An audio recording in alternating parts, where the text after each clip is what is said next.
그냥 청소하는 미화원일 뿐입니다. 투명 인간입니다. 존재하되 그 존재를 우리가 느끼지 못하고 함께 살아가는 분들입니다.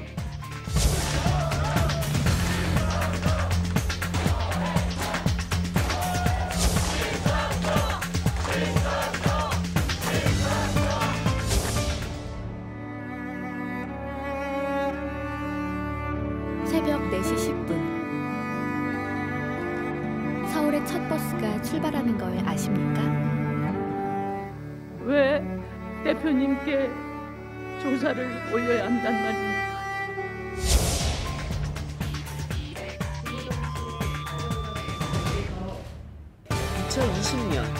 꼭 제1야당으로 도약할 것입니다.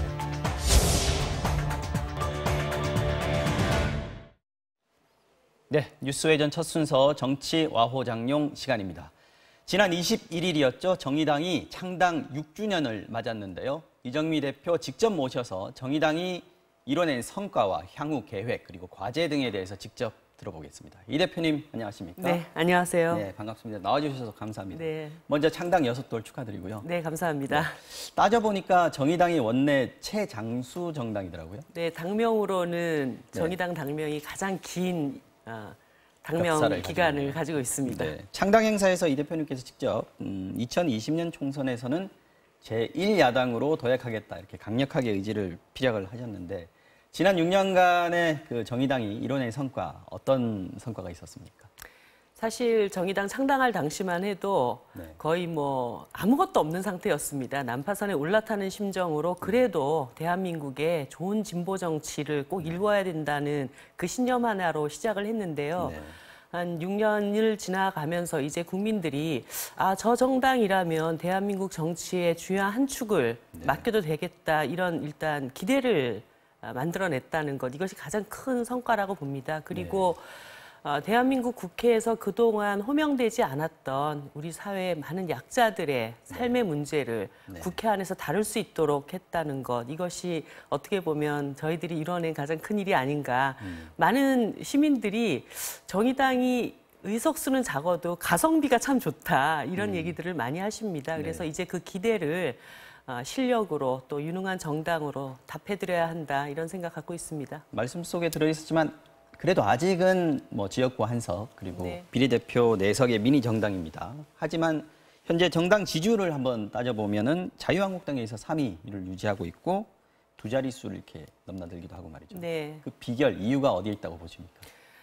국민들이 정의당에게 가장 크게 평가해 주시는 거는 저 정당이 두말하지 않고 앞에서 이 말하고 뒤에서 저 말하고 이러지 않고 일관되게 좀 한 길을 간다. 그 점에서 신뢰감을 많이 가지신 것 같습니다. 거기에다가 지금 많은 보수 야당들이 좀 지리멸렬한 상태에 놓여 있는데 정의당이 이 정부의 개혁의 방향을 좀 제대로 견인해 나가는 역할들을 하고 있다. 이런 점도 크게 봐주시는 것 같아요. 그래서 제가 지난 지방선거 때도 이제 좀 정의당 같은 당이 더 커가지고 그동안 수십 년 동안 이 양당 독점 체제 속에서 극단적인 대결 정치만 우리가 봐왔는데 이제는 제대로 좀 경쟁하는 그런 협치의 정치를 좀 보고 싶다 이런 말씀들을 많이 하셨습니다. 그런 기대감이 정당 지지율로 좀 반영된 것이 아닌가 그런 생각합니다. 그렇죠. 그런 여론들이 이제 지지율을 끌어올렸다. 그런데 지지율만큼이나 정의당에 이제 새로 입당한 당원들도 굉장히 많다고 그러던데요. 창당 초하고 비교하면 어떻습니까? 당원 숫자나 당비 늘었죠. 규모나 어떻습니까? 저희가 한 5천 명으로 일단 창당을 했습니다. 그 당시에 5개 시도당에 1,000명 이상의 당원이 있어야지 창당 요건이 갖춰졌기 때문에 굉장히 어렵게 5천 명으로 시작했고 지금은 5만 당원 시대를 이제 열었습니다. 당비도 꽤 많이 거쳤나요? 매월 저희들이 이제 사실 비교섭 단체이기 때문에 국고보조금이 큰 당들의 10분의 1도 정도밖에 안 됩니다. 그런데 당비로 당을 운영하는 비율이 가장 높은 당이고요. 매달 한 3억 원 정도씩 그렇게 당비가 들어오는 것으로 제가 알고 있습니다. 정의당 얘기하면서 이제 빼놓을 수 없는 분이 계십니다. 얼마 전에 고인이 되신 정의당의 상징으로 불렸던 노회찬 의원인데요. 창당 인사에서 이 대표님도 노 의원 언급하시면서 이렇게 눈물을 흘리시는 장면이 있었는데 그 눈물의 의미는 뭐라고 봐야 될까요? 지난 6년 동안 당이 정말 너무 어려운 조건 속에서 당을 일궈왔습니다. 사실 저 당이 되겠냐 이런 회의적인 시각을 뚫고 이제 조금 당을 대중적인 기반 위에 올려놓고 그래서 2020년 제1야당의 포부를 저희들이 밝힐 수 있게 되었는데 이제 좀 당이 그렇게 힘차게 나가려고 하는 시점에 그 어려움을 같이 겪었던 대표님이 막상 안 계시니까 좀 서럽기도 하고 너무 안타깝기도 하고 그런 마음이 다시 울컥했던 것 같습니다. 작고하신 노회찬 의원의 빈자리가 상당히 큰 게 사실이고요. 저희가 봐도 그렇고 특히 정의당 내부에서는 더 그렇지 않겠습니까? 이게 그 노회찬 의원의 그 공백을 메우는 것, 또 뛰어넘는 것, 극복하는 것도 지금 정의당의 과제일 텐데 그 부분에 대해서 어떤 안을 가지고 계십니까? 네, 뭐 사실 어깨가 상당히 무겁고 노회찬은 그 누구도 대신할 수 없는 사람이라고 봅니다. 제가 장례식장에서 굉장히 많은 추모객들로부터 들었던 이야기는 정말 대한민국에 꼭 필요한 정치인이었다. 이 말씀들을 많이 해주시더라고요. 그래서 이제 노회찬을 대신할 수 있는 것은 정의당 그 자체이지 않은가. 그래서 대한민국에 꼭 필요한 정당이 됨으로 인해서 그 공백을 메꿔나가겠다는 생각을 가지고 있고요. 특히나 노 대표님이 생전에 굉장히 중요하게 이루려고 했던 목표가 있었습니다. 대한민국 정치를 좀 더 좋은 정치로 업그레이드 시켜 나가기 위해서는 선거제도를 민심을 수용할 수 있는 그런 제도로 바꿔야 한다. 뭐 대표님이 평소에 본인이 다시 국회의원이 되지 않는다 하더라도 선거제도만 개혁된다면 자신은 그 길을 택하겠다 이런 말씀을 하셨기 때문에 그것을 정의당이 반드시 좀 이뤄내고 노 대표님이 평소에 우리 정치가 품어야 한다고 얘기했던 많은 사회적 약자 소수자들을 더 강하게 대변하는 그런 일들을 통해서 그 빈자리를 메꿔 나가야 되겠습니다. 말씀을 하셨으니까 이제 지금 말씀하신 정치 현안으로 한번 넘어가 보면은 정당 지지율은 지금 10%를 안팎을 왔다 갔다 하고 있는데 지지율에 비해서 의석이 5석 이게 너무 적단 말이죠. 그래서 말씀하신 대로 현재 소선거구제로는 안 된다. 연동형 비례대표제 도입해야 된다. 이게 이제 뭐 정의당의 수건 사업 같은 거기도 하고 말이죠. 마침 이번에 정치개혁특위위원장으로 심상정 의원이 가셨어요. 연동형 비례대표제가 도입돼야 되는 이유, 국민들한테 좀 설득할 수 있다면 어떤 게 되겠습니까? 사실 이 정치제도를 바꾸는 것이 정의당에게 꼭 유리하기 때문에는 아닙니다. 매번 총선이 한번 치러질 때마다 단 한 표만 더 많이 얻어도 그 지역구 민의를 100% 다 가져가는 이런 제도 때문에 제가 알기로는 매번 총선 때마다 한 1,000만 표의 사표가 발생합니다. 그러니까 그 1,000만 표의 시민들의 삶은 국회에서 제대로 대변되지 못하고 있기 때문에 내가 어떤 정책 그리고 그 어떤 가치 이런 것에 투표하고 그 목소리를 그대로 국회에서 대의할 수 있도록 만들기 위한 그런 비례성을 강화하고 그래서 국회의 대표성을 더 높일 수 있는 방안으로 가야 한다는 것이 연동형 비례대표제의 취지입니다. 연동형 비례대표제를 간단하게 좀 쉽게 좀 설명을 해 주시죠. 예를 들어서 지금 국회의원이 300석인데요. 그 정당에게 20%의 지지를 보냈다. 그러면 60석의 의석을 확보해 주는 것입니다. 근데 300명의 20%인 60석. 근데 그 중에서 예를 들어서 지역구에서 한 40석을 얻었다. 그러면 20석은 비례대표로 보완해주는 이런 제도라고 할 수 있습니다. 예를 들어서 이제 10%를 얻었는데 정당 지지율은 10%를 얻었는데 지역구에서는 지금처럼 한 석이다. 그러면 이제 9석을 비례대표로 줘야 된다. 보완해주는 그런 제도라고 할 수 있습니다. 근데 그렇게 되면 이제 지역구가 줄어들든지 아니면은 의석수를 늘리든지 해야 되는 과제가 생기지 않습니까? 그런데 정치 현실적으로 보면은 지역구를 줄이는 것보다는 비례대표 숫자를 늘려서 의원 정수를 늘리는 그런 방안이 이제 많이 얘기되는데 그게 또 국민들이 이제 정치 불신이나 이런 부분에 대해서 이제 걸림돌이 되고 있지 않습니까? 이런 부분을 좀 뛰어넘을 수 있는 방안은 어떤 게 있을까요? 뭐 독일처럼 비례대표와 지역구를 한 1대1까지 가면 좋겠지만 당장에 그렇게는 되기 힘들기 때문에 지금 국가중앙선거관리위원회도 지역구와 비례대표를 한 2대1 수준까지는 맞춰야지 좋겠다 이런 안을 내놨습니다. 그런데 현재 지금 지역구 의석수가 253석이기 때문에 300석을 2대1로 나누게 되면 현역 국회의원들 안에서 이것을 수용하기가 상당히 어렵습니다. 많은 의원님들이나 정당 대표자들께서 비례성을 높이자는 데는 다 동의를 하지만 지역구 의석이 줄어드는 것들 때문에 이렇게 굉장히 머뭇거리고 있으시거든요. 그래서 지금 우리나라 국회의원 수가 뭐 OECD 국가에 비해서 한 절반 수준밖에 안 되기 때문에 일단 국민들을 위해서 열심히 일하는 심부름꾼으로서 의석수를 한 360석을 늘려서 120대 240으로 맞추고 다만 국민들이 국회에 대한 불신이 너무 큽니다. 일은 안 하면서 의석수만 늘린다 뭐 이런 뭐 얘기를 하는 300명도 거죠. 제대로 일을 하냐 이런 네. 얘기들도 많이 있기 때문에 과감하게 특권을 내려놓자. 이번에 정의당이 발의해서 네. 특활비도 폐지를 시켰지 않습니까? 이런 것처럼 국회의원들이 과도하게 가지고 있는 기득권 특권들을 과감히 내려놓고 특히 세비도 현행 그 300석에 준하는 세비로 동결시키거나 그것도 부족하다면 국민들이 그것도 받아들이기 어렵다면 반값 세비를 해서라도 일단 너무 출혈이 심한 거 아닙니까?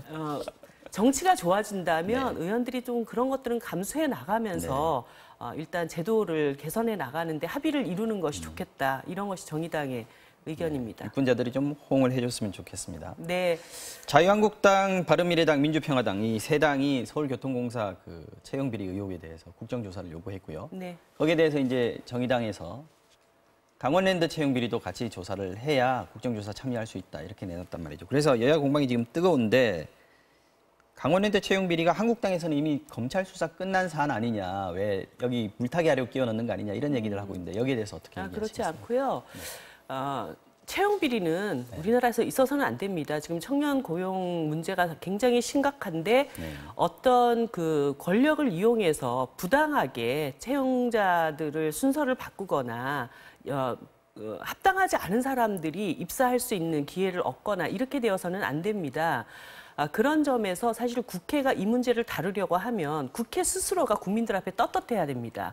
그런데 강원랜드는 뭐 500여 명이 넘는 사람이 전부 다 그런 비리로 채용된 사건이고 거기에는 국회 당사자들이 지금 그 비리에 연루가 되어 있습니다. 그리고 현재 그 사건은 명확하게 아직 그 마무리가 되어 있지 않습니다. 재판이 이제 시작이 되기 때문에 검찰이 무혐의로 처분한 것은 국회의원들이 이제 수사에 압력을 가했느냐 안 했느냐 이 부분인 것이죠. 그 지점입니다. 안미영 검사가 춘천지검으로부터 외압을 받았다라고 하는 것에 대한 무혐의지 염동열, 권선동 이 두 의원께서 채용 비리에 연루되었다라고 하는 것은 아직 사실관계를 다투고 있는 일입니다. 그렇기 때문에 국민들 앞에 이 부분에 대한 의혹을 명확하게 밝히고 그래서 국회가 떳떳해야 다른 공공기관의 채용비리 문제도 다룰 수 있다. 그것이 순서다라고 하는 것을 저희들이 말씀드렸던 것입니다. 한국당 쪽에서는 이번 그 공공기관 채용비리, 물론 특히 이제 서울교통공사 관련해서 노노 갈등이나 아니면은 정부와 민주노총과의 커넥션 이런 얘기를 좀 하고 있단 말이죠. 그렇게 프레임을 좀 짜는 것 같은데 이 부분에 대해서 좀 반박하실 게 있으실 것 같습니다. 저는 청년들의 고용 문제를 정쟁으로 활용하는 것은 청년들 가슴에 두 번 대못을 박는 일이라고 봅니다.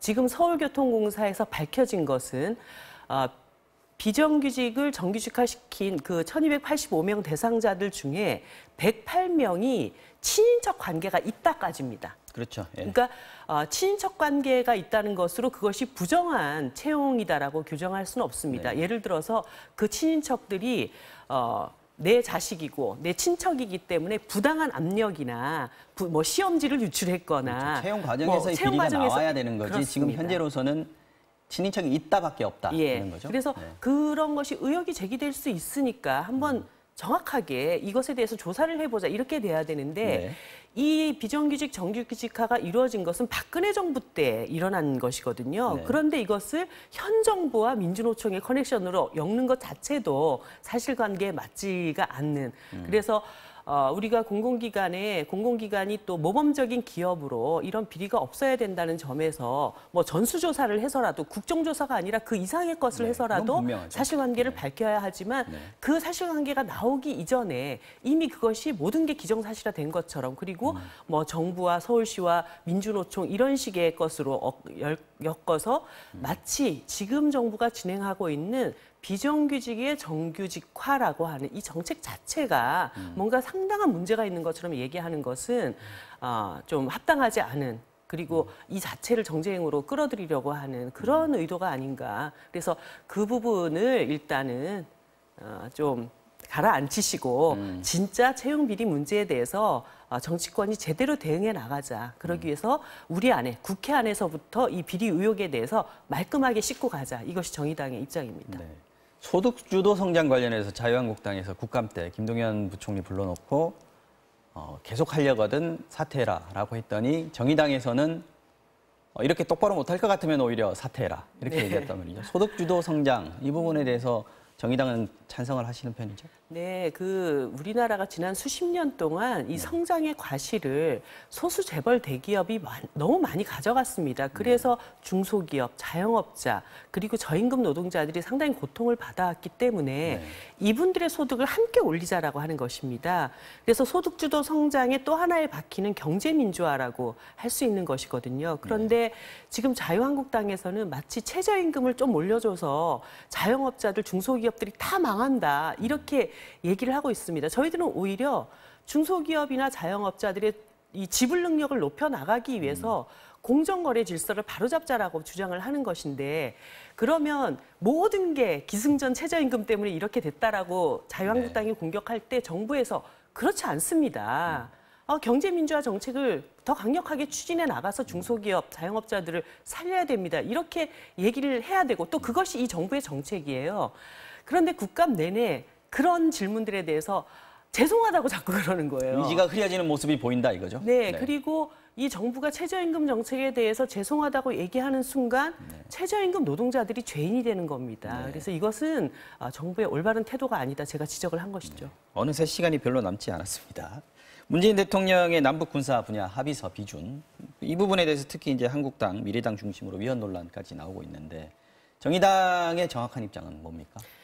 지금 이 남북관계의 개선 과정을 이 송사로 다시 휘말리게 하는 것은 정말 바람직하지 못합니다. 정치권이 모두가 합심해서 판문점 선언, 평양 선언, 그리고 오늘 또 장성급 회담까지 이루어졌는데, 남북 간의 어떤 군사적 평화를 추진해 나갈 수 있도록 뒷받침을 해줘도 저는 모자라다고 봅니다. 그런데 이게 국가 간이냐 아니냐 이러면서 다 모든 것을 심판정으로 끌고 가면서 정치가 이 남북관계 개선에 모두 다 박수를 치고 있는데 오히려 발목 잡는 이런 모습에 대해서는 오히려 자성해야 된다 이런 생각이 들고요. 판문점 선언이 비준 안 됐기 때문에 문제다라고 하면 빨리 국회가 판문점 선언을 비준하면 되고 정부는 오늘부터 군사회담이 제기되기 때문에 또 불가피하게 정부라도 이런 비준을 해야 된다라는 또 판단을 할 수밖에 없었지 않았는가 이런 생각을 합니다. 사법농단 관련해서도 얘기를 좀 해보겠습니다. 지금 빠르면 오늘 밤에 임종원 전 법원행정처 차장에 대한 구속 여부가 이제 결정이 될 텐데 한국당 제외한 여야 4당이 양승태 사법농단에 대해서는 특별사법부를 설치하자 지금 법안을 추진을 하고 있습니다. 필요성 어떻게 얘기하시나요? 만약에 이제 이게 사법부로 넘어가게 되면요.